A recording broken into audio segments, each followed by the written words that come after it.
Hello and welcome to Theme Park Information. In today's episode we have a roller coaster review of the Smiler at Alton Towers. This is a £18 million Gersel Infinity coaster which opened in May 2013 and is generally for the most part considered a really top quality ride. It's in a lot of top 10 videos I see on YouTube, and I unfortunately think it's a little bit overrated, a little bit overhyped. I think it's a solid 7 out of 10 roller coaster. I think it's good, I just don't think it's as good as the other videos make it out to be. But why is that? Personally, I think it's fairly rough, it's fairly jerky, like rattly, it's fairly uncomfortable. It's not ride destroying, but it's very noticeable. Both me and my friend picked up on it from the second we dropped out the station to the moment we pulled into the brake run at the end of the ride. And that's not good. You'd think it'd be pretty smooth considering it's been open for a few years only, and it's a little bit of an annoyance for that. It should be pretty glossy smooth, and it isn't. It's pretty rough, pretty jarring and such, and that probably is a bit of a letdown. It's probably the major thing which holds this roller coaster back. That, and I think that a lot of the inversions are fairly boring. I mean, it does have a really cool serpentine roll. That's a pretty rare element. You won't really find that on many other roller coasters, but it has a lot of corkscrews and quite a few dive loops. Dive loops usually are quite a cool inversion. Not on this ride, unfortunately. They don't really do much. It does have a couple of airtime hills, one of which you do actually get some decent airtime on, in fairness. That's a really good moment on the ride. The other one's alright. But yeah, the inversions on this are fairly mediocre, which is a bit of a shame because they're like the major selling point of this ride, the fact it has 14 inversions, and there's just nothing particularly special about that many of them. They're a little bit unimaginative, shall we say. I mean, this is a very densely compact roller coaster, which is also really cool, and it does usually run 2 trains which go on the circuit at the same time, which means it has a reasonable throughput of about 1,000 people an hour, which is it's alright. I mean, a little problem I have with it is the cattle pane kind of queue system, which makes you feel like you're never getting near the front of the ride just because that's how it's set up.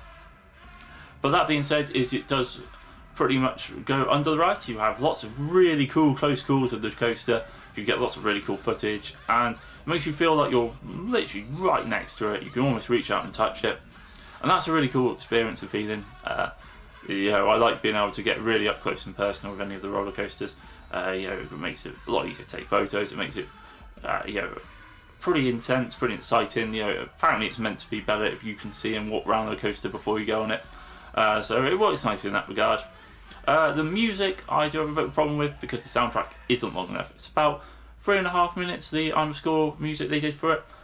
And if you're queuing for about 3 hours and you had to listen to this,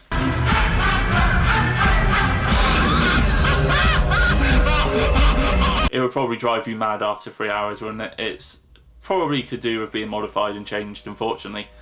So overall, it's a good ride, but the shakiness is a real lack of quality of the inversions, and it's not an uncomfortable ride. I mean, the straight system on it is pretty comfortable. It doesn't actually have one of the little clip-on belt things. It just has the shoulder harness, and it's not uncomfortable. You don't get that much head banging on it at all.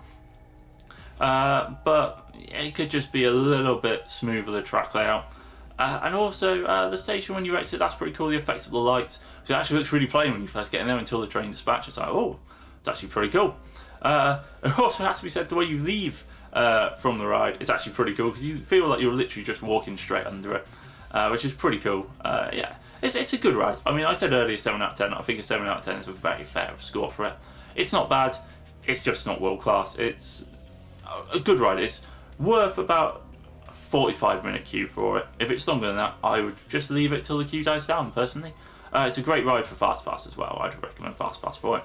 Anyway, hopefully you've enjoyed the video, guys. I do appreciate this is the sort of review which could really kind of alienate some people. Feel free to comment below if you have any variant opinions on it. It's fine. It doesn't bother me if you think it's a world-class roller coaster. That's entirely up to you.